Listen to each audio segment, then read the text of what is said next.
জান্নাতের ভিতরে যখন বান্দা এত সুন্দর রূপ নিয়ে ঢুকবেন, হুরেরা মালা নিয়ে আসতে থাকবে গলায় দেওয়ার জন্য।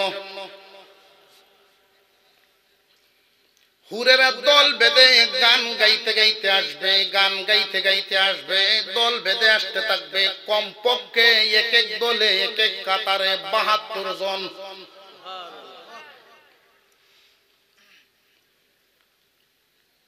এই যে ফুলের মালাটা নিয়ে আসবে, এক জাতের ফুল না, এক জাতের ফুল না, ফুল হবে কি পরিমাণ। নামাজ বান্দায় আদায় করেন, নামাজের এক কালার ফুল। রোজা রেখেছেন, রোজার জন্য আলাদা আরেক কালার ফুল। হজ পালন করেছেন, হজের জন্য আরেক কালার ফুল। বান্দার জীবনে যত ইবাদত, এক একটা ইবাদতের এক এক কালার ফুল। সুগন্ধি একটার সাথে আরেকটার কোনো মিল নাই। যখন গলার মধ্যে পরায়া দিবে, মুয়ানাকা করব। মুয়ানাকা বুঝছো? আঞ্জাতে দুইটা লাগি, এই যে কুলাকুলি। মোটামুটি বাংলায় আমরা যেটা বুঝি কুলাকুলি, মানে একটা কুল আর একটা কুলের সাথে লাগবে, এটাই কুলাকুলি। এক বেওয়াই আর এক বেওয়াইয়ের কুল উঠে কুলাকুলি। এরকম হয় বাজারও পাইছে, বেওয়াই এক বেওয়াই যে উষা লম্বা, আর এক বেওয়াই একটু সিফলা সিহন সুডু ছায়া সুদু বললাই যে দর্শে ওটা কোথায় বেওয়াই। এটা নিয়ম না জানলে এরকম হয়, নিয়ম না জানলে এমন। এই কুলাকুলিটার সহি নাম হলো মুআনাকা। অনুকুন শব্দের অর্থ ঘাড়, অনুকুন অর্থ ঘাড়। মুআনাকাতুন একটা ঘাড় আর একটা ঘাড়ের সাথে লাগানো। ফেট যদি বেশি বড় হয় দেখছি ফেটে ফেটে লাগে, আর বেশি তো বেশি বুক বুক লাগাইতেছে, ঘাড় লাগায় না। অথচ যেটার নাম, যেই তরিকা, যেই সুরত আসলে করার নিয়মটা কি মুআনাকা, ওই নিয়মের দ্বারা কাছে যায়। একজনের ঘাড় আপনার ঘাড়ের ডান সাইড, যার সাথে মুআনাকা করবেন বাড়ি হোক আর লম্বা হোক, উনি যদি লম্বা হয় উনি নোন লাগবে, আর নইলে মুআনাকার থেকে দূরে থাকবে। উনার ঘাড় আপনার ঘাড়ের উপরে ফেলায় দেওয়া মুহাব্বত। এই সুরতে মুআনাকা করে দেখবেন দিলে কত প্রশান্তি হয়, মনের কত মিল হয়। লাগায় বুক, লাগায় পেট।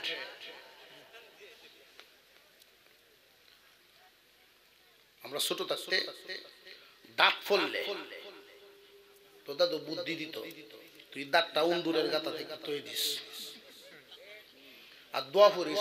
দোয়া শিয়াইতো কি দোয়া, যে উন্দুর ভাই তোমার দাঁত দেয়া যাও, আমার দাঁত লয়ে যাও। বড় এসে না বুঝতে যাচ্ছে উন্দুরের দাঁত যদি আমার দিতই, আমি কই লাগাইলাম, আর আমার একটা দাঁত দিয়ে হ্যাঁ কোন হানো ফিট করবো।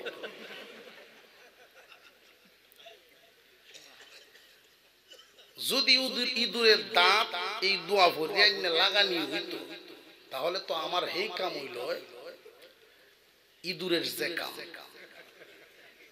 বুঝছেন কি?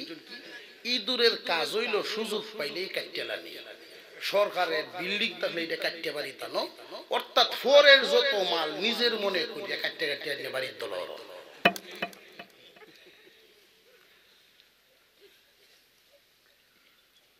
আল্লাহ পাক রব্বুল আলামিন এই দুনিয়ার জমিন আমাদের চিরদিন থাকার জায়গা রাখছেন না, জান্নাত শান্তির জায়গা।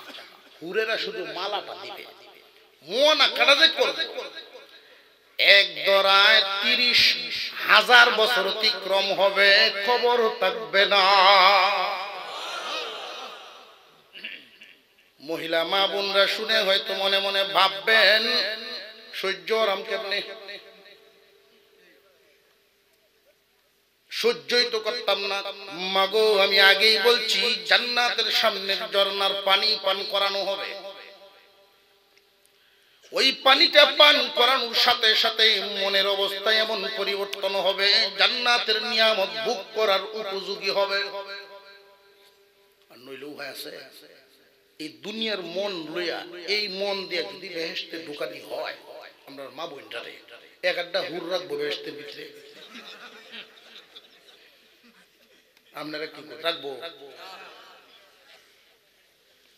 যেই মিছিল ঢাকা শহর বাইরে দিচ্ছে, এরা যদি একজুট হয়ে যায় যে আমরা দুনিয়া থেকে যেই নারীরা আসছি এখানে আমরাই থাকবো, কোন হুর থাকতে পারবে না। মহিলা মা বোনদের জন্য সুসংবাদ, মনের অবস্থা পরিবর্তন হবে, উদার দিল হবে, মন হবে মহান, মন হবে মহান চরিত্রের অধিকারী। সকল হুরদেরকে আল্লাহ যেই পরিমাণ সুন্দর বানাইছেন, একজন জান্নাতি নারীকে এর চেয়ে আরো বেশি সুন্দর বানাবেন। এই জান্নাতি নারী তারা স্বামী স্ত্রী রাজার রানীর মতো,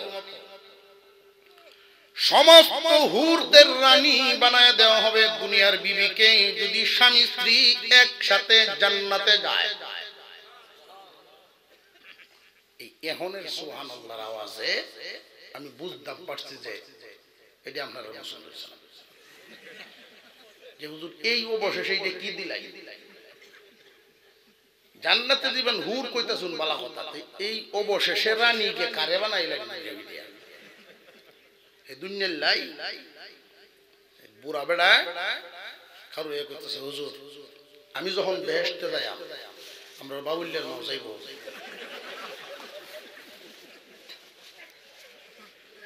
উনি গেলে কি সমস্যা, আপনার কি অসুবিধা? উনি গেলে হুজুর এই 35 বছরে আমার হুর দিয়ালছে রাখছে আর না, এই জন্য যাইতো না। মনের মিল হইছে না, এই জন্য তারে পছন্দ হয় না।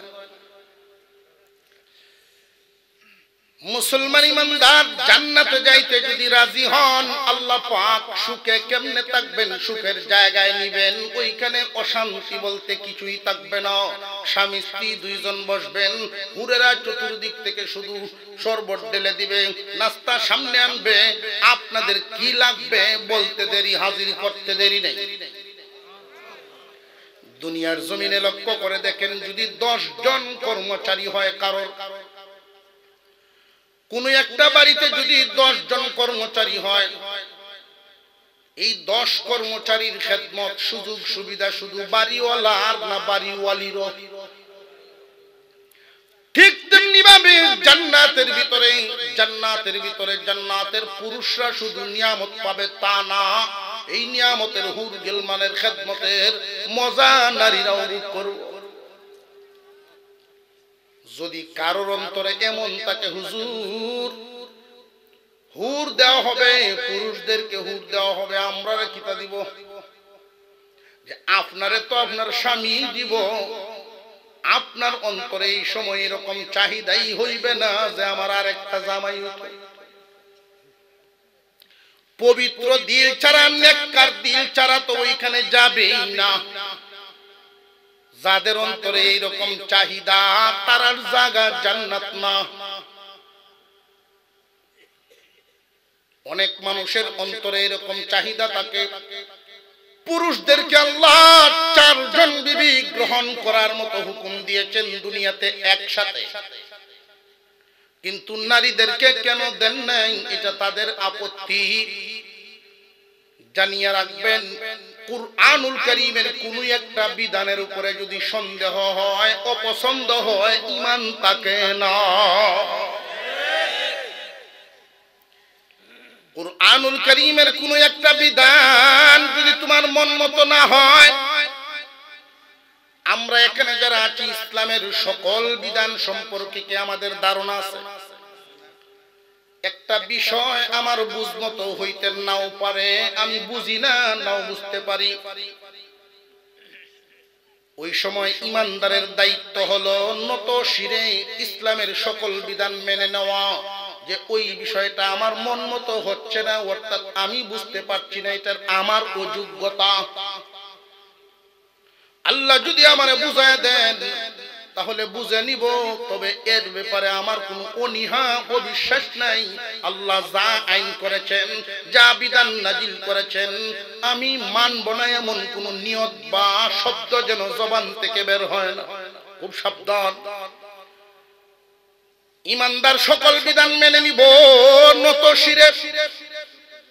আল ইসলাম গর্দান নেহাদন, ইসলাম শব্দের অর্থই হলো আত্মসমর্পণ করা। জান্নাতে যাব তো ইনশাআল্লাহ, আরো জোরে কর লইন বলদি রওনা তো দেওয়ান লাগবে। কেউ যদি কোথাও যাইতে চায় আগে বুঝতে হবে জায়গাটা কোন দিকে, দিকটা আগে ঠিক করতে হবে। কোন দিকে রওনা দিবেন? একদল যাইব উত্তর দিকে, আর একদল দক্ষিণ দিকে। একদল আর একদল রে আন্দাজের উপরে ডাকবো, আয়ো এমনি আয়ো, মনে হয় এই দিক দিয়ে গেলে হয়। এইভাবে আন্দাজ না দেখি কোনো প্রমাণ পাওয়া যায় কিনা।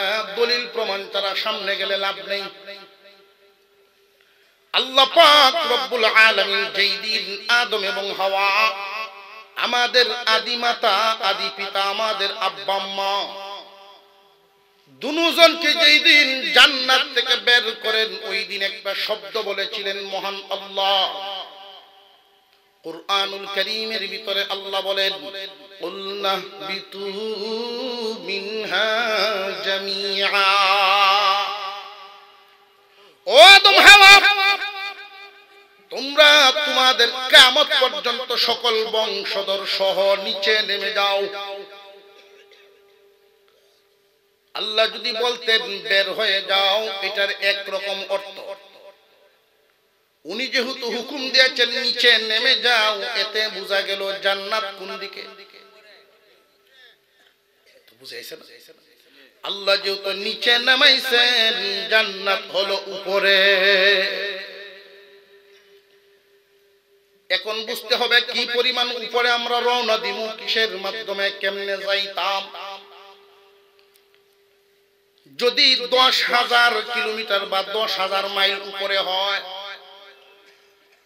1 লক্ষ 2 লক্ষ মাইল উপরেও যদি হয়, এই গ্রামের যে সমস্ত যুবকরা কোরআনের তাফসীর মাহফিল করলো 114 জন, মুরব্বি যারা আছেন আপনারা কি তাদের প্রতি খুশি না বেজার? যদি 2-1 জন এরকম থাকে, গোপনে গোপনে কেল্লাগিনি জামেলাটি করে, কেল্লাগিনি জামেলাটি করে, এরকম থাকতে পারে। এই বয়সের গুলা হলে ইতা করে, কত আনন্দ ফুর্তি দেশ আছে, এটি পারে না। এইরকম যদি রুগী 2-1 জন থাকে, রূপ তার মেজাজের ভিতরে রূপ ঢুকছে, গান তার ভালো লাগে, ওয়াজ কোরআনি পছন্দ হয় না, এই রকম রুগী যদি মহল্লায় 1-2 জন থাকে, মুরব্বীরা তাদেরকে বুঝায়া সহি রাস্তায় নিয়ে আসবে। এই যুবকরা মিলে যদি সিদ্ধান্ত নেয় 2 লক্ষ মাইল উপরে যেহেতু জান্নাত, এই এলাকার জায়গা জমিতে কোন কাম হইব ওইটার তো দরকারই নেই। জান্নাত গেলে গৃহস্থির কি দরকার আছে? দাম কম হইলেও ব্যক্তি একখানো বেচে লাও।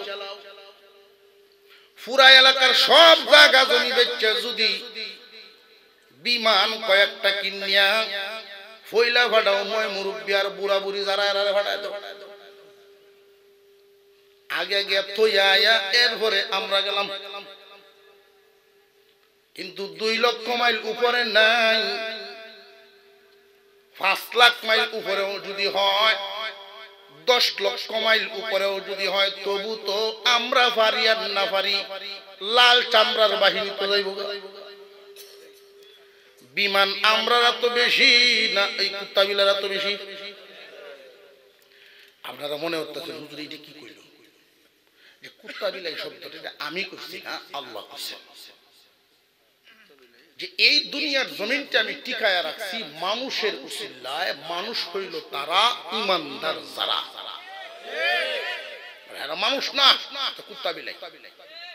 উদাহরণ হিসেবে মুফাসসিরিনে কেরাম তুলে ধরছে, বিয়ার অনুষ্ঠান আয়োজন 500 মানুষ 1000 মানুষের খাওয়ার আয়োজন, 3টে গরু জবাই করছে। এত কিছু আয়োজন যে করল, এই আয়োজনের সময় উসিলা কিন্তু একজন, কেলা বুড়া বুঝছে না, দেয়া যায় জামায়াত উসিলায় সব এই 1000 মানুষ খাবে, এর মধ্যে জামাইও একজন। আপনাদের এই এলাকার কুড়িহাটিয়া, নতুন গুলগাঁও আর পুরান গুলগাঁও যা আছে সব মিলিয়া মই মুরব্বী সহ গেলাই মেয়ের বাড়ি এলাকার চেয়ারম্যান মেম্বার 2-4 জন হাজি সাহেব লইয়া গিয়ে উঠলেন, পারলে আমি রাজীবপুরে নিশুর সাথে ভাই আমরা সব মিললে আইছি,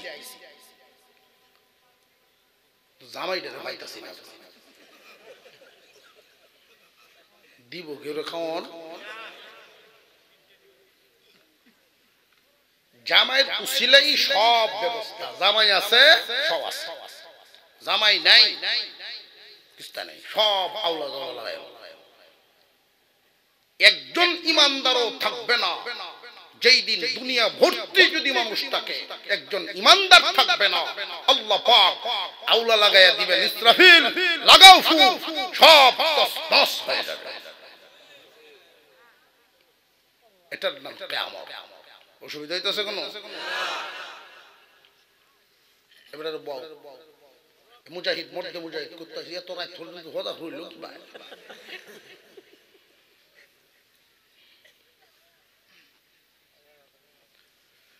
আল্লাহ পাক রব্বুল আলামিন ইমানদারের উসিলায় টিকায় রাখছে। এই বিয়া বাড়ির মধ্যে দেখবেন 5-7টা কুত্তা হইয়ে গরু জবার সময় নিয়ত কিন্তু শুধু মানুষেরই আছে, না হেরাও খাইব, আধা কেজি চাউল বাড়ায় দেওয়া আছে।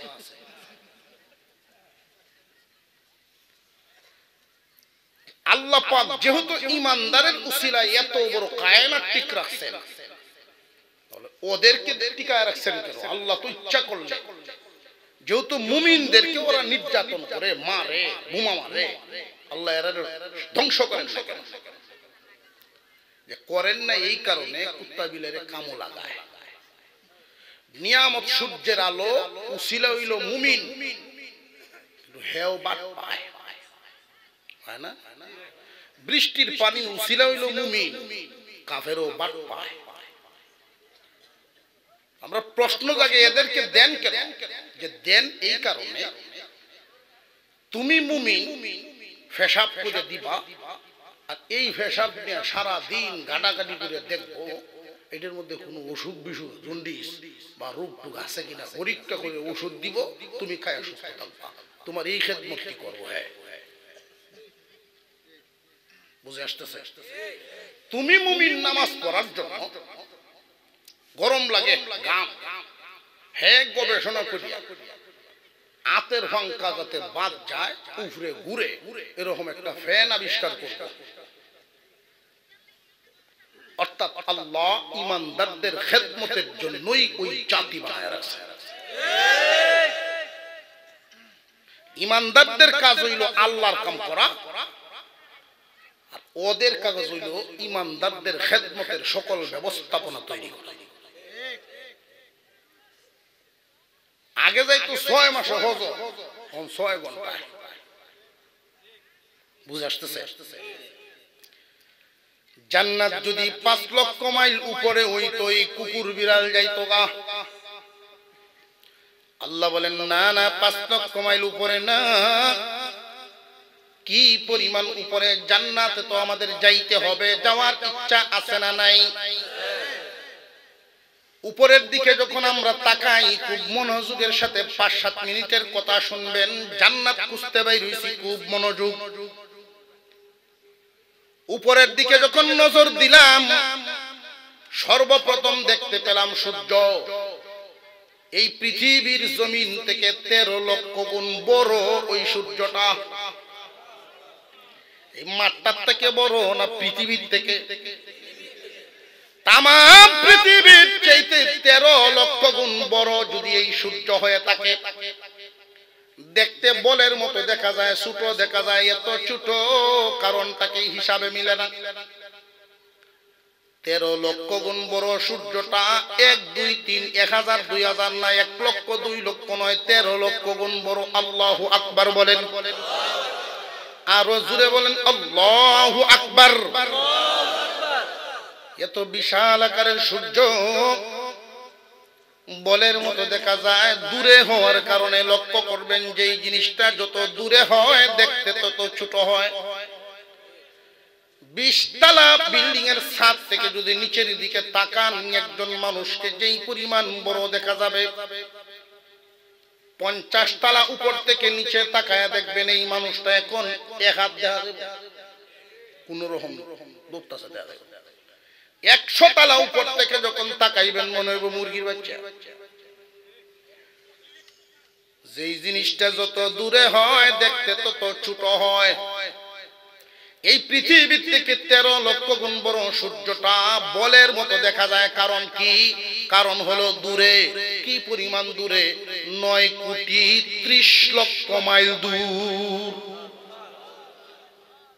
এই 9 কোটি 30 লক্ষ মাইল দূর, তাও আসমানের নিচে, আসমানের উপরে না। কিন্তু পৃথিবী এবং আসমানের মাঝামাঝিতে এগুলো। শুধু কি সূর্যই না, তারকা আছে। তারকাগুলো তো বলের মতো না, এটা মার্বেলের মতো দেখা যায়।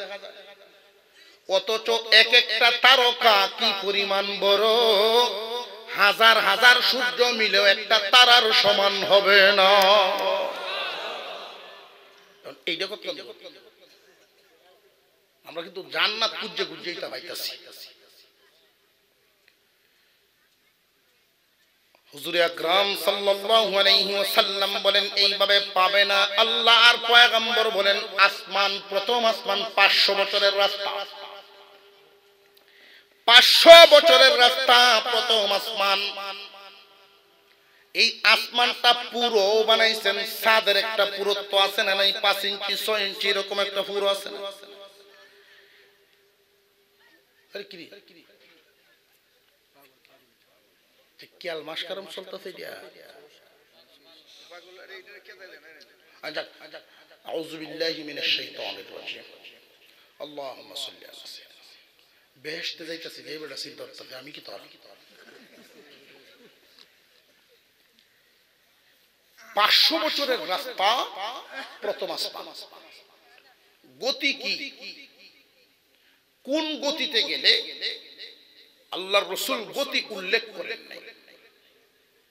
আমাদের ধরে নিতে হবে, আমাদেরকে ধরে নিতে হবে সর্বোচ্চ গতিতে কোনটা আছে। আলোর গতি। এই আলো প্রতি সেকেন্ডে 1,86,000 মাইল যেতে পারে। এই আলোর গতি সম্পন্ন কোন যানবাহন, কোন বিজ্ঞানী যদি আবিষ্কার করে যে আলোর গতিতে চলতে পারে, তবুও জান্নাতে যেতে পারবে না, প্রথম আসমানও যেতে পারবে না। কারণ গতি সম্পন্ন বানাতে পারছে, কিন্তু 500 বছর হায়াত তো নাই। বুঝে আসছে? নাতি হুতি দুটি লয়ে রওনা দিলেও হইব। আসমান কি একটা না আরো আছে? আল্লাহু আকবার বলেন, আল্লাহু আকবার। الذي خلق 7 سماوات طباقا। মজবুত করে করে আল্লাহ 7টা আসমান বানাইছেন, একটা নয়, দুইটা নয়, 7টা আসমান বানাইছেন। প্রথম আসমান আমরা যেটা দেখি স্থির পানি দ্বারা বানাইছেন। দ্বিতীয় আসমানটা আল্লাহ পাক রব্বুল আলামিন লোহা দ্বারা বানাইছেন। তৃতীয় আসমানটা তামা দ্বারা বানাইছেন। চতুর্থ আসমানটা রূপার দ্বারা বানাইছেন। পঞ্চম আসমানটা স্বর্ণ দ্বারা বানাইছেন। ষষ্ঠ আসমানটা ইয়াকুত দ্বারা বানাইছেন। সপ্তম আসমান নূর দ্বারা বানিয়েছেন। প্রথম এই জমিন থেকে 7 আসমান যত দূর, সপ্তম আসমান যত দূর, সপ্তম আসমান থেকে সিদরাতুল মুনতাহাও আরো এত দূর। এক একটা শূন্যস্থান, এক একটা আসমান 500 500 1000 7টায় 7,000 বছরের রাস্তা, আবার সিদরাতুল মুনতাহা আরো 7,000, মোট 14,000 বছরের রাস্তা আলোর গতিতে। জান্নাত সিদরাতুল মুনতাহার উপরে কেমনে যাইতাম? এই জন্য আল্লাহ বলেন, বান্দারে তোমরা আমার আদরের জাতি, এই দুনিয়ার জমিনে তোমরা যা কিছু দেখো বা না দেখো, সমস্ত কিছু আল্লাহ পাক রব্বুল আলামিন মাত্র 6 দিনে হুকুমের মাধ্যমে বানাইছেন। শুধু হুকুম করেছেন, কুন তো ফায়াকুন হয়ে গেছে। বিশাল বিশাল যে আসমানগুলো বললাম, এই আসমানগুলোকে আল্লাহ হুকুম করেছেন, আসমান জায়গায় জায়গায় সেটিং হয়ে গেছে। আল্লাহ হুকুম করেছেন तमाम দুনিয়ার জায়গায় জায়গায় পাহাড়গুলো বসে গেছে। আল্লাহ হুকুম করেছেন সাগর নদী নালা সব জায়গায় বসে গেছে। 6 দিনে तमाम দুনিয়া বানায় ফেলছেন। কিন্তু এই 3.5 হাত বডির মানুষটা মাটি দিয়া যে আল্লাহ বানাইলেন, এটা কোন শব্দ হুকুম বলে বানান নাই, মাওলা কুদরতি হাত লাগায়া 9 মাসে বানাইছে। আল্লাহ কোন বললেই তো হয়ে যাওয়ার কথা, এত সময় কেন লাগাইলেন? বান্দারে তোমারে আমি বড় আদর করে বানাইছি, আদর করে বানাইছি। এই মানুষটারে আল্লাহ জাহান্নামে দিবার চান না। কোন বান্দা যখন তার নিজের কৃত কর্মের কারণে জাহান্নামে যায়, আল্লাহর বড় মায়া লাগে। মানুষ রে তোরে বড় আদর করে বানাইছিলাম, তোর জন্য জান্নাত বানায়া রাখছিলাম, কিন্তু তোর কর্মে তোরে যাইতে দিল না।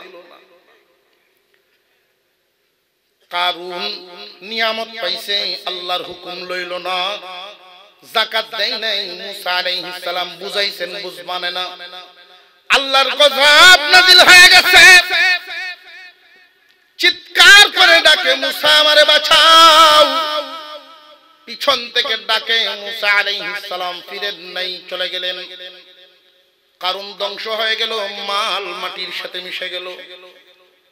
আল্লাহ জিজ্ঞাসা করেছিলেন, মুসা পয়গম্বর আমার, কারুন তোমাকে কয়বার ডাকছিল? শুনছিলানি, গনছনি? না গো প্রভু, আমি গনি নাই। ওই কারুন নাফরমান তোমারে 40 বার ডাকছিল, তুমি তার দিকে ফিরো নাই। আমার মাল পায়া, আমার খায়া, আমার সবকিছু নিয়ামত ভোগ করিয়া আমার নাফরমানি করলো। ধ্বংস হওয়ার সময় 40 বার তোমার ডাক দিছে, কিন্তু আমি আল্লাহ রহমতের দরজা কইলা তার দিকে তাকায়াছিলাম। যদি একটা বার আমার নাম ধরে ডাক মারতো, আমি তারে মাফ করে আমার রহমতের কুদরতি কুলে উঠায় নিতাম। মানুষ তোমরা অনেক নিচে, জান্নাত অনেক উপরে। এই জান্নাতের মধ্যে যে তোমরা যাইবা, এটা তোমাদের চেষ্টার দ্বারাই কি সম্ভব? না, একেবারেই অসম্ভব। কোন দিক আছে নিজেদের চেষ্টায় উঠব করে? আল্লাহ পাক রব্বুল আলামিন এই জন্যই বলেন, বান্দা তোমরা অনেক নিচে, জান্নাত অনেক উপরে। এই নিচের মানুষগুলোরে উপরে উঠাইবার জন্যই মহান আল্লাহ এই সবক দিলেন। আয়াতের যে অংশ আপনাদেরকে শুরুতেই শুনাইছিলাম, ওয়াতাসিমু বিহাবলিল্লাহি জামিআ। ও দুনিয়ার মানুষ, তোমরা অনেক নিচে, জান্নাত অনেক উপরে। আল্লাহর রশিকে শক্ত করে ধরো, আল্লাহর রশিকে শক্ত করে ধরো। মাওলায় রশি ছাড়ছেন। আল্লাহু আকবার বলে, আল্লাহু আকবার। মাওলা কত দয়াল বানাইছেন, তোমারে আদর করে খাওয়াইছেন, তোমারে আদর করে রাখছেন, তোমারে আদর করে বানাইছেন। আবার তোমার জন্য জান্নাত। তুমি নিচে পড়ে গেছো, উঠতে পারবা না, তোমারে উঠাইবার জন্য আবার রশিও ছাড়ছে। নিচের একটা মানুষকে যদি উপরে উঠাইতে হয়, কয়েকটা কাজের মাধ্যমে লক্ষ্য করে দেখেন। নিচের মানুষটারে যদি উপরে উঠাইতে চান, উপর থেকে রশি ছাড়বেন, রশিটা কিন্তু শক্ত করতে হবে, শক্ত দিকে ছাড়তে হবে। উপর থেকে রশি ছাড়তে হবে, রশিটা শক্ত করতে হবে, নিচ থেকে ধরতে হবে, উপর থেকে আবার টানতে হবে। কয়টা কাজ? আল্লাহ বলেন বান্দারে এই চার কাজের তিনটাই করব আমি, আর একটা কইরো তুমি। রশি ছাড়লাম আমি, রশিটা শক্ত করলাম আমি, দরবাই শুধু তুমি, টান দিয়ে উঠাইব আমি। আরো জোরে কোন সুবহানাল্লাহ। আছে কোন বেটা আমার মুসল্লি, মসজিদে জুমা পড়ে, ঢাকার মসজিদে জুমা পড়ে এই মহল্লা। আজকে দেখা হয়েছে তোমার বাড়ি হেন বেটা। আল্লাহ সংগঠনকে কবুল করেন বলুন আমিন। প্রশ্ন করছিলাম মনে আছেনি, আল্লাহর রশিটা কি, রশি ধরার নিয়মটা কি, ধরলে পরে লাভটা কি? প্রশ্ন কয়টা আছে মনে আছেনি? লাভটা বুঝছেন, রশি ধরলেই জান্নাত, নইলে কোনো উপায় নাই।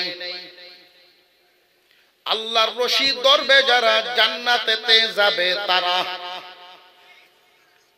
আল্লাহর রশি ধরবে না যারা তারাই হইব সর্বহারা। আল্লাহর রশি ধরবে যারা জান্নাতেতে যাবে তারা, রশি ধরবে না যারা তারাই হইব সর্বহারা। এখন এই পর্যন্ত শুধু আল্লাহর রশি ধরবে যারা জান্নাতেতে যাবে তারা, বাড়ি বিড়ি টানতাছে আর হুনতাছে, বিড়িও শেষ, ঘুমায় আসছে, বাকি ওয়াজটা আর হুনতাল না। সকালে উঠতে তো পাগল আসছে, আল্লাহর রশিতে রশি ভাই। তাবলীগ জামাতে যারা মেহনত করেন তাদের সাথে গেছি, রশি মিলতাছে না। তাবলীগও গেছে হয় না, জুম্মার জায়মা জামা না, ইস্তেমাত গেছে হইল না, মক্কা মদিনা সব ঘুরিয়া রশি হয় না। অবশেষে আল্লাহর রশির একটা আলাপ ফলাস বাজারও সাত দুহান হইতাছে। কি আল্লাহর রশি ফরিদপুর, আল্লাহর রশি ফরিদপুর, বেহেশত 8টা, রশিও কয় রশি? আল্লাহ বুঝি এই রশি কইছে। দুনিয়াতে অনেক মানুষ এমন আছে, নিজের দান্দা, নিজের মত, নিজের পেট ভরণের লাগি, নিজের স্বার্থ উদ্ধারের জন্য কোরআনকে ব্যবহার করে। শয়তানের যত কৌশল, কোরআন বিরোধীদের কৌশল যত আছে, এর মধ্যে এটা একটা।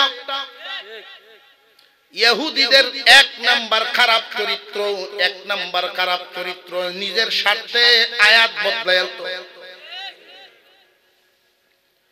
লা তাকরাবুস সালাহ, নামাজের ধারে কাছেও যায়ও না, কোরআনে আছে।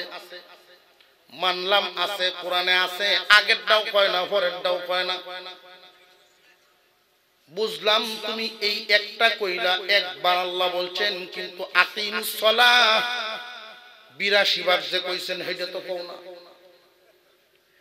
একবারেরটা কও নিজের স্বার্থ উদ্ধারের জন্য, যে বেনামাজি যারা সব আমার দল হয়।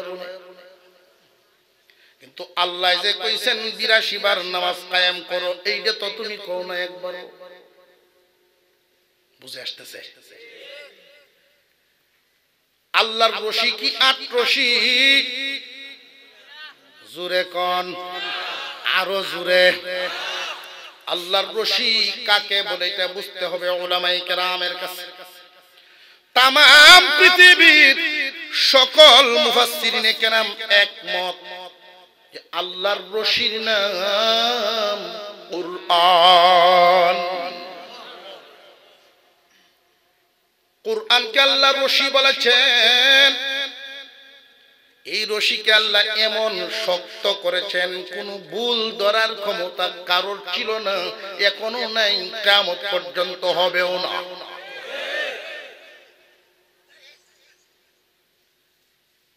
রশি চিনছেন? রশি ধরলে লাভটা তো বুঝছেন, লাভ কি? জান্নাত। আল্লাহর রশির নাম কুরআন, ধরতে পারলে জান্নাত। রশির নাম কুরআন, ধরতে পারলেই জান্নাত। এখন হইল দরাটা শিখন। এই দরাটা কি? এই যে ধরলাম, এই দরাত কিন্তু আল্লাহ বোঝান নাই, দরায় দরায় বেশ কম। বাজার থেকে একখান কুরআনুল কারীমের কপি আনলেন, আইনে ধরলেন, সকালে 2 মিনিট ধরে রাখেন, দুপুরে 3 মিনিট ধরেন, আবার রাত্রে 5 মিনিট ধরেন। এই ধরা সেই ধরা না।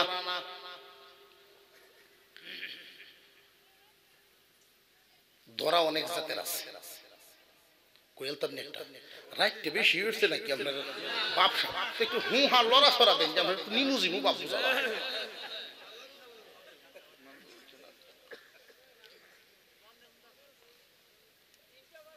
গানের মাস্টার রাখছে 5,000 টাকা বেতন দেয়া, নাম মুসলিম উদ্দিন, বেটা হিন্দু।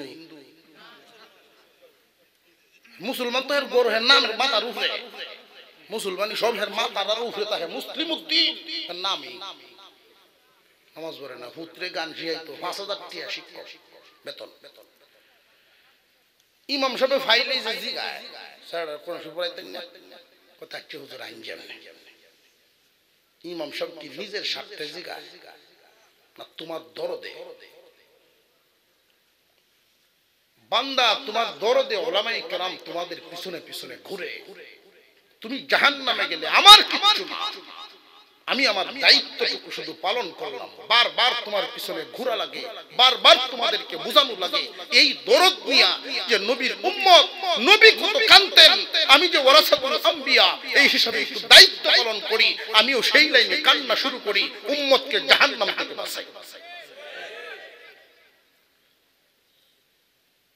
কোরআনের শিক্ষক আনছে বাসা 6 দিন, সপ্তাহে 6 দিন পড়ায়, বেতন 500। আর হেডে সপ্তাহে 3 দিন গান শিখায়, বেতন 5,000। জাতি মুসলমান। মুসলিম জাতি যেই মানুষটার অন্তরে কোরআনের দাম কমে গেছে, কোরআনের মূল্য কমে গেছে, আল্লাহর কাছেও তার দাম কমে গেছে। কোরআনের ইজ্জত থাকবে সর্বোচ্চ ইজ্জত। যার দিলের ভিতরে কোরআনের ইজ্জত থাকবে বেশি, এটা ইজ্জত এইভাবে না যে কোরআনকে ভালোবাসি, কোরআনকে ভালোবাসি এইভাবে না, কাজে পরিণত করো। যে কেমনে কয়েকটা উদাহরণ, আপনার অসুবিধা হইতেছে না তো? আমার মন চাইতেছে আলোচনা করতে পারি, উড়া বসা করে নিতে পারো। কেউ যদি উডোয় জরুরত থাকতেই পারে, হয়তো 1 আঙ্গুল আর নইলে 2 আঙ্গুল। যদি 3 আঙ্গুল হয় তে বুঝতাম যে আপনি যাওয়ার। আল্লামা মামুনুল হক সাহেব দামাত বরকাতুহুল আলিয়া, ওনার আব্বা ছিলেন শাইখুল হাদিস সাহেব রাহমাতুল্লাহ আলাইহি। উনি যখন পড়াশোনা করতেন, মামুন সাহেবের দাদা মনি অর্ডার করে তো ফুতের লাগিন টিয়া ভাড়ায়, ফুত আলেম হইতেছে, কোরআন হাদিস শিখতেছে। কত পাঠাইবেন মাসো, ফুতে তো চায় না, ফুতে চান না। জেনে রাখবেন দিন আর দুনিয়ার বেশ কমটা বুঝবেন। আমি যে মসজিদে জুমা পড়াই এদের মহল্লা, এই মসজিদে মাদ্রাসা আছে দৌড়ায় হাদিস পর্যন্ত, টাইটেল মাদ্রাসা, মসজিদ কমপ্লেক্স। এই মাদ্রাসায় এক ছেলে পড়ে, আমার নিজ গ্রাম নেত্রকোনা, নিজ গ্রামের এক ছেলে, ইউনিয়নের চেয়ারম্যান। একটা ছেলে পড়ে জেনারেল, আর একটা ছেলে পড়ে মাদ্রাসায়। তো যখন সে ঢাকায় যায় চেয়ারম্যান, এই আমার রুমে, মসজিদের রুমে এসে বিশ্রাম করে, আমার কাছে বলল যে দিন আর দুনিয়ার পার্থক্যটা আপনার বয়ান আর বাস্তব মিলে গেছে। যে কিরকম? আমি বয়ানে বলছি যে ছেলে যদি দিনদার হয়, মা বাবার সামনে ভয়ে ভয়ে কথা বলবো, যদি মা বাপ কষ্ট হয়ে যায়, মা বাপ যেন কষ্ট না পায়। আর ছেলে যদি দুনিয়াদার হয়, বড় হয়, শিল্পপতি দুনিয়াদার, তখন এই ছেলের সামনে মা বাপ ভয়ে ভয়ে কথা বলবো, যদি ভূত গুছা বেশ কমটা বুঝাইছে। এই চেয়ারম্যানে বলল এই মাদ্রাসায় যেদিন আসি ছেলের টাকা দিতাম, বাবা কত লাগবো? মাদ্রাসার বোর্ডিং ফিস এত, মাসিক বেতন এত, যে তোমার ভয়েট খরচ দেল হেনা দিয়ে দেন। তো বাপে খুশি হইয়া যত দেয়া যায় ততই। হেডের সময়কে জিগায় কত রে, এইডি এইডি দেয়া ভয়েট খরচ দেলাও। আজকাল তুমি জানো না কিভাবে চলন লাগে শহর, তুমি সমাজ লইয়া চলো না। চেয়ারম্যান মনে মনে আমার পুত্র মন্ত্রী বলতে, আমার সামনে বৈশা সেও ছোটবেলা আমাদের করছে আমাদের সাথে। চেয়ারম্যানে কয় যে আপনাদের এই লাইনটা কি যে আসানের লাইন, শান্তির লাইন। কেন শান্তির লাইন? মানসিক প্রশান্তি, মানসিক শান্তির লাইন। এই লাইনে যদি কেউ বড় হয় বেয়াদবি করবে না। আর দুনিয়ার লাইনে আদব কায়দার বালাই নাই, সার ভিড়াইয়া বড় হয়েছে। ঠিক না বেটি? কোরআনের শিক্ষকের বেতন দিছে কত? তো শিক্ষক 3 মাস ধরে আইতাছি, গান শিখতাম তো আপনার হতে, কালকে থেকে আইতাম না। যে কেন? সুরও ধরতে না, সুর ধরতে জানে না। এখন ফুতে কইতাছে সুর যে ধরতে হবে স্যার, এই কথা তো বলেন নাই 3 মাসের ভিতরে, আর কয়টা দিন সুযোগ দিন। পরের দিন ওটা বেলার টান দিয়া যেই কইছে হ্যাঁ সুর ধরো, এমনি গলার টিপাতে ধরছে। সুর তো নয়, সেই ভাই ধরন লাগে, এমন ধরা ধরছে স্যার লুডায় পড়ছে মাটি। এই জন্য ধরা এটারে কয় সুর ধরা। ধরায় ধরায় বেশ কম আছে না? আল্লাহ বলছেন আল্লাহর রশিকে ধরো। মজবুত করে যদি ধরতে হয় কয় আঙ্গুল লাগে? মজবুত ভাবে যদি ধরতে হয়, নিচ থেকে আপনাকে উপরে তুলবে, আপনি কয় আঙ্গুল দিয়ে ধরবেন? ডরায় ডরায় কইতাছে, সাহস করে কইয়ালবেন কয় আঙ্গুল? এই 5 আঙ্গুল দিয়া যে ধরবেন, একটা আঙ্গুল কাটা। ধরাটা মজবুত হইব না একটু ডিল? একটা আঙ্গুল অ্যালার্জি, আরো ডিল হইব। যখন টান দিবেন আপনি কিন্তু ফুসকে পড়ে যাবেন। 5টা আঙ্গুল পরিষ্কার চাই, গায়ের শক্তি মজবুত হিম্মত থাকা চাই ধরায়। মুহাদ্দিসিন ওয়াল মুফাসসিরিন বলেছেন 5 আঙ্গুল এইভাবে দেখাইয়া 1 নাম্বার আঙ্গুলটার নামই হলো ঈমান। কুরআনুল কারীমের যেই বিধি বিধানগুলো আল্লাহ নাজিল করেছেন, কোন কোন বিধান দিয়া কোরআন সাজাইছেন, ধরা হইল আমলের নাম। এই 5 প্রকারের আমল দিয়ে এইভাবে সাজাইছেন, যারাই এইভাবে ধরবে তারাই পার হবে। 1 নাম্বার আঙ্গুলটার নাম কি? আরো জোরে কোন?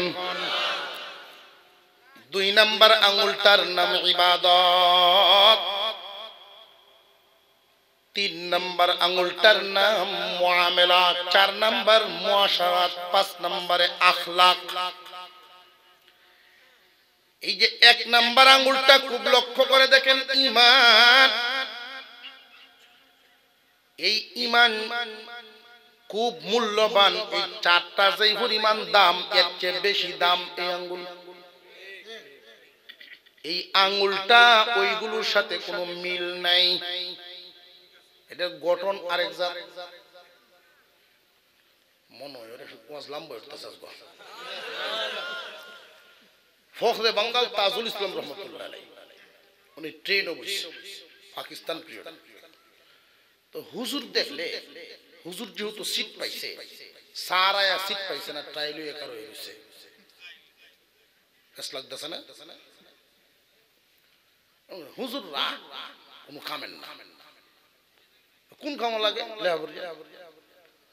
কোন চাকরি কোন ডিপার্টমেন্টও লাগে কুসায় কুসায় আনতাছে এমনি হুজুর আসলে হুজুররা কোন খাবেন না এই কামও লাগে এইটা খালি লাগে এমনি পুলিশ একজন আছেন পাঠান হুজুর এটা কি দেখাইলেন হ্যাঁ এটাই হুজুররা আইডিয়া সমাজের এইটা লাগে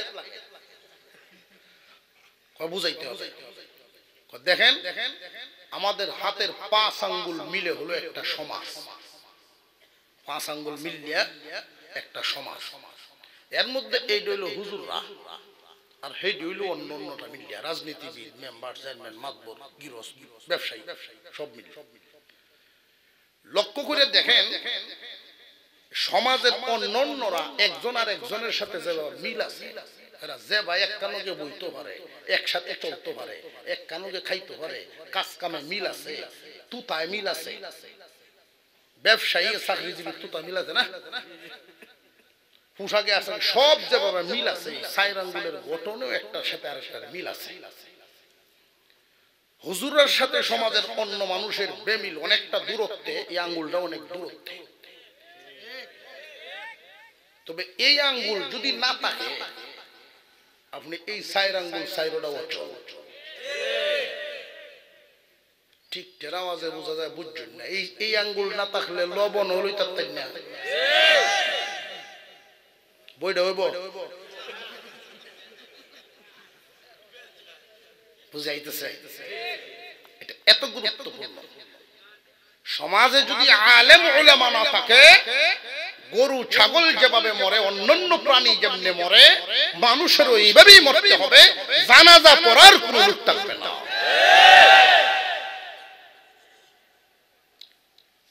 এক নম্বর আঙুলটার নাম ঈমান ঈমান এত গুরুত্বপূর্ণ একটা দৌলতের নাম এক একটা আঙুল যে বললাম এক একটা বিধানের আলোচনা করলে এক একটা মাহফিল এক একটা অধিবেশন দরকার শুধু আখলাক শেষের যে আখলাক চরিত্র চারটা রইল যদি আল্লাহ দেখা করান চার বিষয় 4 জায়গায় আলোচনা এক নাম্বার ঈমান 2 নম্বরে ইবাদত 3 নম্বরে মুআমালা 4 নম্বরে মুআশারা ঈমান তো বুঝছেন বিশ্বাসের নাম ইবাদত আল্লাহর গোলামি আল্লাহর হুকুম পালনের নাম লেনদেন আর হইল মানুষের সাথে আচার আচরণ এই 4টা বিষয় এক একটা আলাদা আলাদা রইল শেষেরটা হইল আখলাক চরিত্র যার চরিত্র যত ভালো আল্লাহর কাছে তত প্রিয় বিশেষ করে আমি এখানে দেখতে পাচ্ছি যুব সমাজের আগমন বেশি এই জন্যই চরিত্রের উপরে 2-1 মিনিট কথা বলে আলোচনা শেষের দিকে নিয়ে যাব বর্তমান জামানায় চরিত্রের হেফাজত অনেক কঠিন ব্যাপার রে যুবকরা তোমরা শুনিয়া রাখো এই জামানায় যদি কেউ তার চরিত্রের হেফাজত করতে পারে শুধুমাত্র ওই চরিত্রটার হেফাজত করতে পারে পূর্বের জামানার বড় বড় বুজুর্গগণের তালিকায় তার নাম লেখা হইব এই জামানায় চরিত্রের হেফাজত সহজ নয় অনেক কঠিন যদি এই জামানায় কেউ চরিত্রের পরীক্ষায় পাশ করতে পারে আল্লাহ পাক রব্বুল আলামিন দুনিয়া এবং আখিরাত উভয় জাহানে তারে পুরস্কার দিবেন দুনিয়ার জমিনের পুরস্কার হলো যত দোয়া করবে দোয়াগুলো কবুল হবে সমাজে আল্লাহ তার একটা মর্যাদার আসন দিবেন দুনিয়া থেকে যেই দিন বিদায় হবে চরিত্রবানকে আল্লাহ এমন এক সম্মান দিবেন ফেরেশতাদেরকে বলবেন ফেরেশতারা রে সূর্যের বয়ে মানুষ প্রকম্পিত আধাত নিচে চলে আসবে মানুষের আধাত উপরে সূর্য চলে আসবে চরিত্রের হেফাজতকারী যুবক চরিত্র হেফাজত করেছে কন্ট্রোল করেছে গুনার কাজ করে নাই অন্যায় পথে তার যৌবন ব্যবহার করে নাই লজ্জাস্থান অন্যায় পথে ব্যবহার করে নাই এই মানুষটাকে আল্লাহ সম্মান দিবেন ফেরেশতারা আনো সূর্যের নিচ থেকে এই না আমার আরশের ছায়া তলে, আমার আরশের ছায়া তলে মেহমান বানায়া রাখো। যেই যুবক চরিত্র নষ্ট করার মেশিন ছিল হাতে, চরিত্র নষ্ট করে নাই, দুনিয়ার সকল উলঙ্গ বেহায়াপনা নারীদের ছবি মোবাইলের ভিতরে চরিত্র নষ্ট হয়নি, সে ওই দিকে তাকাই নাই, কোনো আকর্ষণেই নাই, এইগুলো সে হাতেই নাই, এদিকের দিকে কোনো লুবেই দেয় না। লজ্জাস্থানের হেফাজত করেছে। যৌবন একটা আগুনের নাম, দুনিয়ার জমিনে বান্দা বান্দিকে পরীক্ষা করার জন্য এই নিয়ামত প্রথম জীবনে আল্লাহ দিয়া দেন।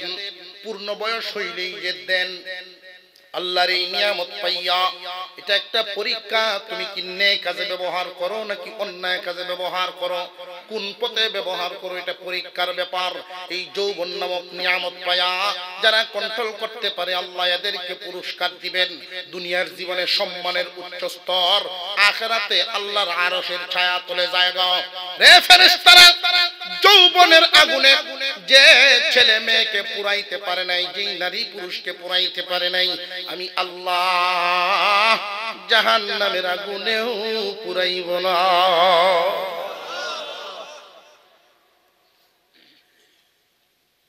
ইচ্ছা করলে মানুষ গুনাহ করতে পারে। রাস্তাঘাটে বেপরদায় যেই পরিমাণ মানুষ চলাফেরা করতেছে, দিন যত যায় চরিত্র নষ্টের মেশিন তত বাড়ে।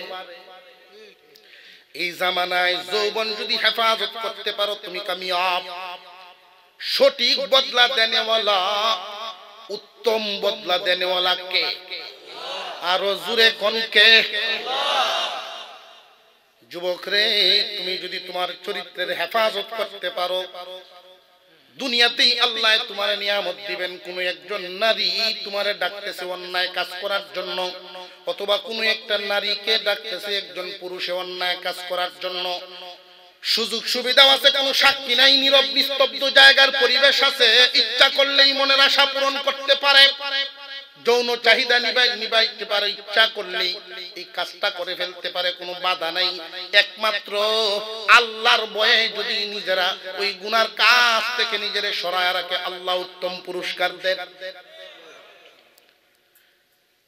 এক জামানার কোন এক জামানার বাদশা, সম্মানী সম্ভ্রান্ত, সারা এলাকায় সুনাম সুখ্যাতি আছে ওনার। বাদশার মেয়ে আয়েশা দরখাস্ত জানাইছে, আব্বাজান প্রতি বছর বাণিজ্য মেলা হয় আমাদের এই দেশে, ছোটবেলায় যাইতাম, প্রায় 7-8 বছর যাবত আপনি দেন না, আমার মন চাইতেছে একটু ঘুরে আসতাম, যদি অনুমতি দেন। বাদশা বলেন, মাগো তুমি যদি বাণিজ্য মেলায় যাও, কত দেশের রাজা বাদশার ছেলেরা পর্যন্ত আসবে, কত ধরনের মানুষরা তোমার দিকে হিরিক করবো, তামাশা দেখতো, এটাই দুনিয়ার নিয়ম। তোমার আশপাশে পাহারা দেওয়ার জন্য শতেকখানি সেনাবাহিনী সাথে দিতে হবে, এতে করে বাজারের পরিবেশে বিঘ্নতা ঘটবে, এলোমেলো শুরু হবে, চতুর্দিকে মানুষের চলাফেরা অসুবিধা হবে। এই জন্য নিষেধ করি আমি, তুমি যাবে না। আব্বা তুমি অনুমতি দাও, কাউকেই জানাবো না, শুধু আমার ছোট ভাইটারে সাথে নিয়ে চলে যাব, কেউ জানবে না, কেউ বুঝবে না, গোপনে গিয়ে গোপনেই চলে আসবো। অন্য 10 জন মহিলারা, অন্য 10 জন মানুষ যেইভাবে যায়, আমিও এইভাবেই চুপি চুপি চলে যাব, চুপ চুপ আবার চলে আসবো। 2 ভাই বোন মেলে বাবাকে কোন রকম রাজি ওয়ারাজির ভিতর দিয়েই মাও আবার গিয়া নালিশ, মা গিয়া ফুসলাইছেন কত, কোন রকম চলে গেল ছোট ভাইটারের সাথে নিয়ে। বাজারের ভিতরে অলি গলি জিনিসপত্র সব কিছু দেখতেছে। আসরের নামাজের পর আসরের মুহূর্তে সূর্য ডুবু ডুবু সময়, এই টাইমে হঠাৎ করে মানুষের ভিড়, এই টাইমটার মধ্যে মানুষের ভিড় বাজারে বাড়েনি না বাড়ে না? আসরের পরে মাগরিবের আগে মানুষের ভিড় ক্রমান্বয়ে বাড়তে বাড়তে এমন এক পর্যায়ে চলে গেছে, ভিড় শুরু হয়ে গেছে। মানুষের ভিড়ে কোন দিক দিয়ে ছোট ভাইটারে হারায় ভাই যদিও ছোট হয়, রাস্তাঘাট সব চিনে আছে, ছেলে মানুষ খেলাধুলা করে, হামেশাই বাড়ির রাস্তাঘাট সব চিনে তার। কিন্তু মেয়েটাও আন্দর মহলের মেয়ে, বাহিরের রাস্তা ছোটবেলার থেকে, ছোটবেলায় দেখছে, এখন তো 8-10 বছর যাবৎ ঘরের বাইরে আসে না, রাস্তার অনেক পরিবর্তন হয়েছে, সব রাস্তা চিনেও না, পেরেশান। সূর্য ডুবে গেছে, বাইকে পাইতেছে না, একটু হইলো চিন্তা, আব্বার পুরোপুরি সন্তুষ্টি নিয়ে আসি নাই, যদি আমার বাইটা হারায় বাড়িতে কেমনে উঠবো বাইচারা, সারা বাজার এদিক ওদিক তন্ন তন্ন করে একা একা, কাউরেও জিগাইতেও পারে না, গোপন কথা প্রকাশও করতে পারে না, মানুষ শুনে ফেলবে, বাবার ইজ্জতের উপরে আঘাত আইবে। রাত হয়ে গেছে অনেকটা, পেরেশান হয়ে গেছে, অধিক পরিমাণে যখন মানুষ পেরেশান হয়ে যায়, হিতাহিত জ্ঞান হারায় ফেলে, বাদশার বাড়ির রাস্তা জিজ্ঞাসা করলে যে কেউ কইয়া দিব, জ্ঞান হারায় ফেলছে, কাউকে কিছু জিজ্ঞাসা করে নাই, মন ইচ্ছাধীন একটা রাস্তা ধরে চলতেই লাগলো, চলতেই লাগলো, যাইতে যাইতে দেখে শুধু গাছপালা, যত সামনে যায় গাছের পরিধি শুধু বাড়তেই আছে, বিশাল এক অঞ্চল, গাছের বাগান, অন্ধকার হয়ে গেছে, এখন ভয় পাইতেছে মেয়েটা, কোন মানুষ নাই, একটা ঘর দেখা যায়, রাত গভীর হয়ে গেছে, তখন এই ঘরটার ভিতর থেকে সামান্য একটু আলো অনুভব করলো মেয়ে, মনে মনে ধারণা হয়েছে অবশ্যই কোনো না কোনো মানুষ এখানে আছে, দেখি কোনো পরিবার বসবাস করে কিনা। সাহস নিয়ে যখন একটু সামনের দিকে গেলেন, এই মেয়েটা গিয়ে দেখে একটা আলোতে, একটা বাতের আলোতে বই পড়তেছে একজন যুবক। মেয়েটা একটু সামনের দিকে আগাইছে, আবার ভয়ও পাইতেছে, খুব ভয় পাইতেছিল, যদিও বাদশার মেয়ে, তবু তো সে একজন মহিলা, সে একটা মেয়ে,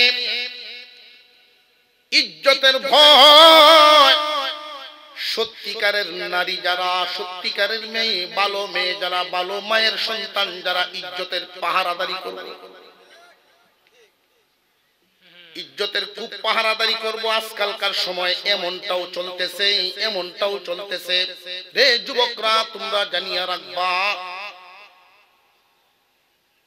যেই মেয়েটা তোমার গুনার দিকে দাবিত করে, অথবা কোন মেয়েকে কোন ছেলে গুনার দিকে দাবিত করবে, সম্পর্কের জামানা চলতেছে, শতকরা 90 জনই করে, গুনার দিকে যদি দাবিত করে, তাহলে বুঝবা তুমি ভালো থাকতে চাও, তোমারে খারাপ বানাইতে চায়, সে যদি তোমার থেকে পৃথক হইয়া যায়, ভয় পাইবা না, সে তোমার যোগ্যই না। আর একটু জোরে কোন আল্লাহ রব্বুল আলামিন এর চেয়ে উত্তম মানুষ তোমার জন্য সাজায়া রাখছে।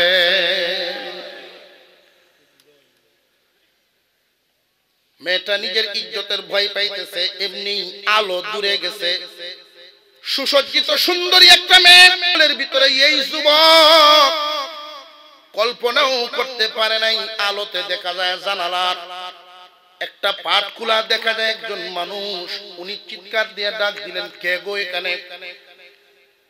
উনি আস্তে আস্তে আগাইলেন, আমি একটা মেয়ে, রাস্তা ভুলে চলে আসছি। এমন ঘটনা তো এই এলাকায় ঘটে না, তুমি কি আসলেই মানুষ নাকি জিন্নাত? তুমি বলো তোমার পরিচয়। যে আমার সবচেয়ে বড় পরিচয়, আমি একজন মানুষ, আমি একটা অসহায় মেয়ে, এই মুহূর্তে আমি অসহায়, পারো যদি মানুষ হিসেবে আমার একটু আশ্রয় দাও। যুবক ছেলে মেয়েটাকে আশ্রয় দিলেন।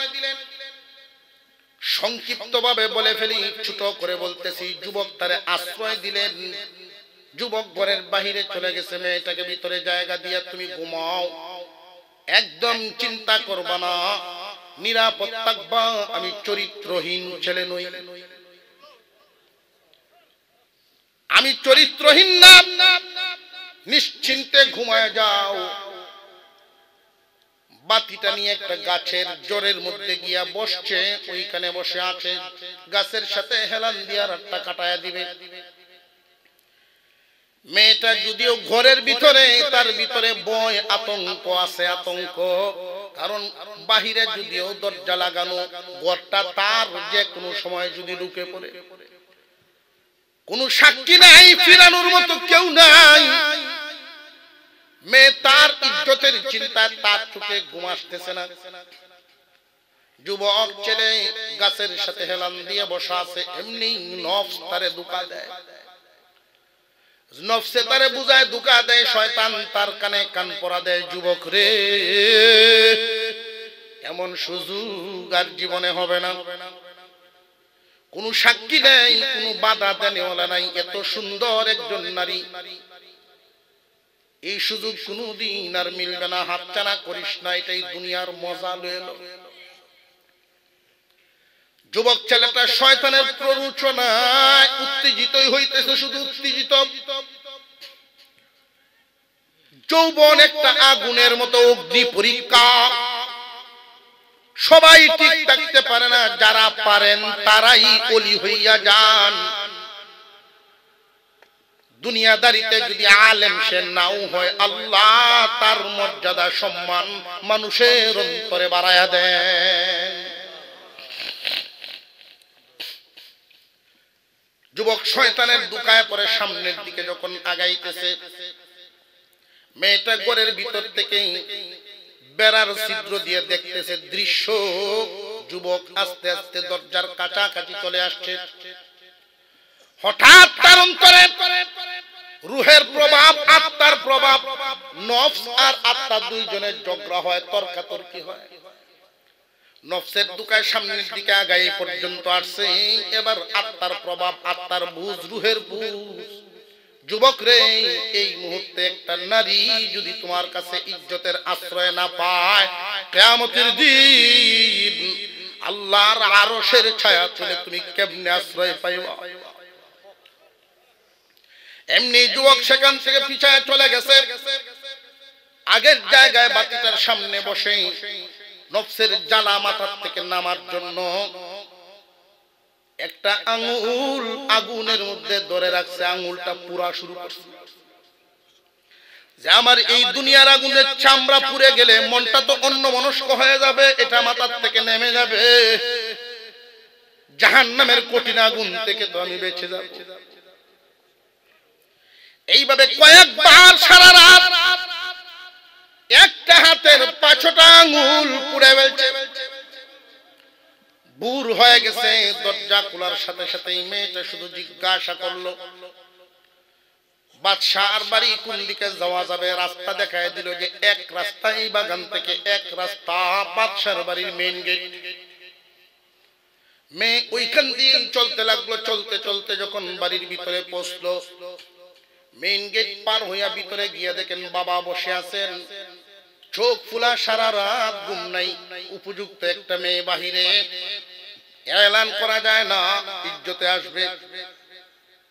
মা বাবার চোখে ঘুম নাই, খাওয়া নাই। যেই মাত্র মেয়েটা ঘরের ভিতরে গিয়া ঢুকতেছেন, বাবা দেখছেন মেয়ে সুজা গিয়া অন্দর মহলে তার মার কাছে,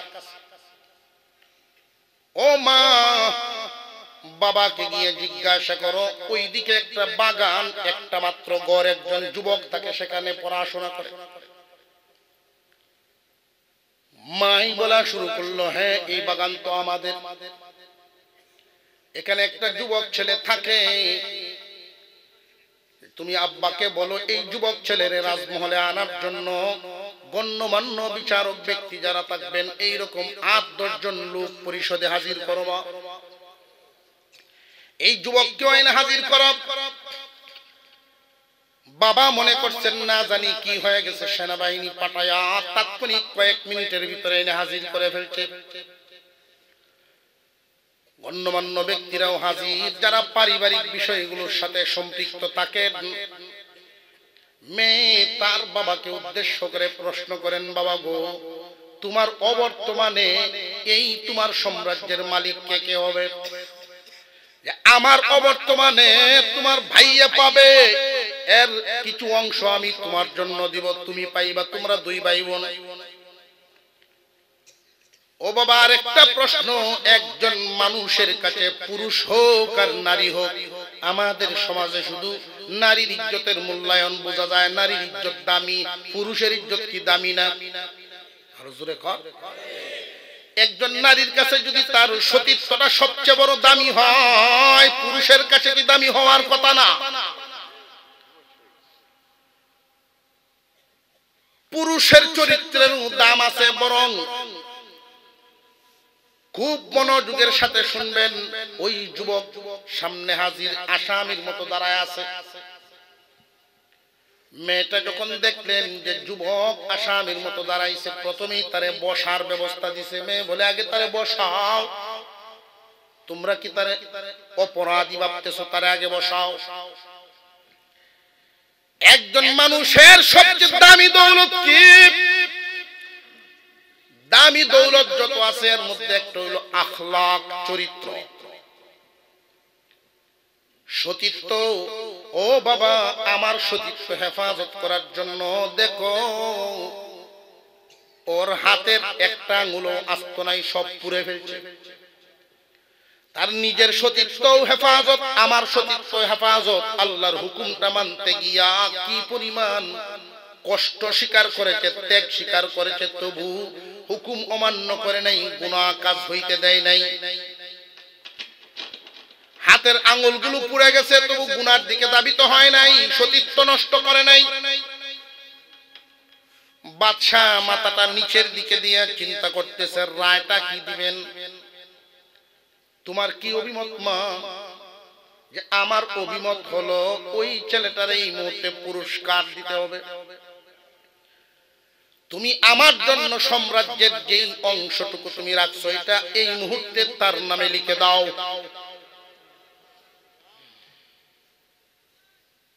তার সম্মান হওয়া দরকার। যেই পরিমাণ কুরবানি দিয়া সতীত্বের হেফাজত করেছে, তার ইজ্জত সম্মান হবে। আল্লাহ তারে আখিরাতে ইজ্জত দিবেন, দুনিয়ায় তুমি তারে ইজ্জত দাও। মেয়ের মুখের কথা শুনলে বাবা চিন্তায় পড়ে গেছেন, রায়টা কি দিবেন। সবার সামনে তিনি বলা শুরু করে দিয়েছেন, আপনারা শুনে রাখেন মাগো, অনেক রাজা বাদশাহ আমার সাথে আত্মীয় করার প্রস্তাব দিয়ে রাখছে।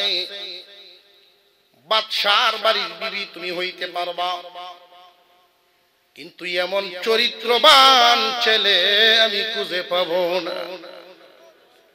পুরস্কার যেহেতু রাজ্যের অংশ তুমি দিবা, আমার দাবি তোমাকে সহ তার হাতে উঠাইয়া দেই। একজন মানুষের সবচেয়ে দামি দৌলত তার চরিত্র। বংশ কপালে লেখা থাকে না, বংশ কপালে লেখা থাকে না। দামি দামি বংশের নামি দাম, কি ফুটানি, কি বাহাদুরি, বংশের বাহাদুরি, অথচ কাম করে চুরি। নিম্নমানের কাজ করে বংশের সম্মান থাকে না, বরং এই বংশের যোগ্য উত্তরসূরি সন্তানই সে না। ও মা, চরিত্র মানুষকে সম্মানী বানায়, বংশে বানায় না। কে বাদশার ঘরের, কে ফকিরের ঘরের, এটা দেখবো পরে। আগে তার ব্যক্তিত্ব চরিত্রটা দেখো। এমন ছেলে মিলবে না রে মা, সবার সামনে আমি তোমাকে সহ তার হাতে উঠাইয়া দিলাম। বিয়ে শাদী হয়ে গেল, বাসর রাতে কান্না শুরু হয়ে গেল। যদি গত রাত্রে এই অ্যাক্সিডেন্ট হতো, অবস্থাটা কি হতো, হুকুমটা কি হতো। আর এই যে কঠিন পরীক্ষার সম্মুখীন হয়ে একটা রাত অতিক্রম করাতেই পুরা চিত্রটাই পাল্টে গেল। ঠিক তেমনি আখলাকের পাহারাদারি যারা করতে পারবে, দুনিয়া আখিরাত উভয় জাহানে আল্লাহ এদেরকে পুরস্কার দান করবেন। এই পাঁচটা বিধানের পাঁচটা আঙ্গুলের একটা শুধু আখলাক বললাম, চারটা রয়ে গেল। আল্লাহ পাক যদি তৌফিক দেন ভবিষ্যতে সাক্ষাৎ হবে। আর এই সংগঠনের জন্য আমরা দোয়া করি, আল্লাহ যেন দিন দিন সংগঠনকে তরক্কি দান করেন। যারা মারা গেছেন ইনশাআল্লাহ তাআলা আল্লাহ পাক তাদেরকে যেন জান্নাত দান করেন, বলুন আমিন।